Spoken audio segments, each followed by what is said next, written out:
Conclure ce tour d'Israël cette semaine, nous retournons dans le sud à Eilat, également avec le maire qui ne parle pas lui en français mais qui a tout de même dit quelques mots en français pour les auditeurs de Radio J et qui surtout invite la communauté juive de France à passer Pessah à Eilat. Bonjour, je m'appelle Meir Yitzhak Halevi. Vous êtes la bienvenue à Eilat. Je vous attends. אני רוצה בראש ובראשונה להגיד חג שמח לכל התושבים בצרפת היהודים ששומעים אותי.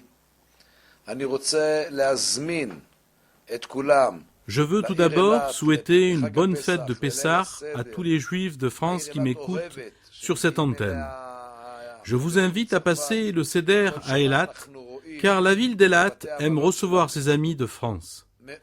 Chaque année, nous voyons dans nos hôtels des centaines et des milliers de Juifs français qui viennent célébrer le Seder de Pessah chez nous. Un Pessah super kasher. Je suis heureux chaque année de voir de plus en plus que les Français ont pris l'habitude de venir en famille et en groupe. Nous voulons recevoir encore plus de monde cette année et nous vous attendons et nous vous souhaitons un Pessah kasher et samer. כעיר תיירות מובילה במדינת ישראל, לארח את חברינו מצרפת.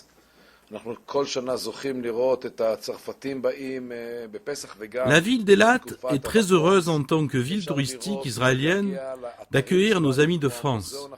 Chaque année, nous avons le privilège de voir des Français venir à Pessah ou en période de vacances.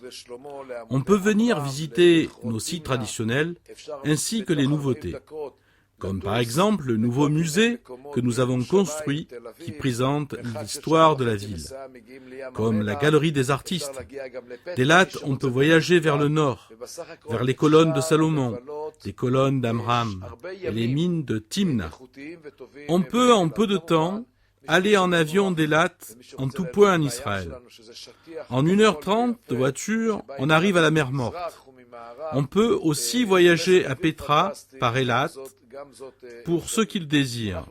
On peut enfin passer de très belles vacances, farniente, à Eilat. Celui qui veut profiter de notre mer, qui est une mer d'émeraude, qui s'étend de l'est à l'ouest, dans un climat fabuleux, ça aussi c'est possible.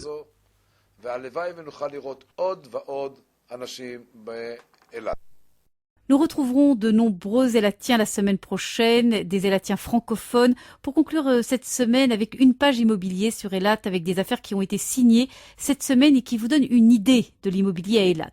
Un terrain de 440 mètres carrés à Shachamon sur les hauteurs d'Eilat s'est vendu à $315 000. Une villa également à Shachamon s'est vendue $1 100 000, 3 étages, 8 pièces et piscine, et un penthouse de 6 pièces au 5e et 6e étage avec 2 grandes terrasse d'une résidence avec piscine s'est vendu $600 000. À la semaine prochaine pour cette émission sur Haïfa, Ashkelon et Eilat.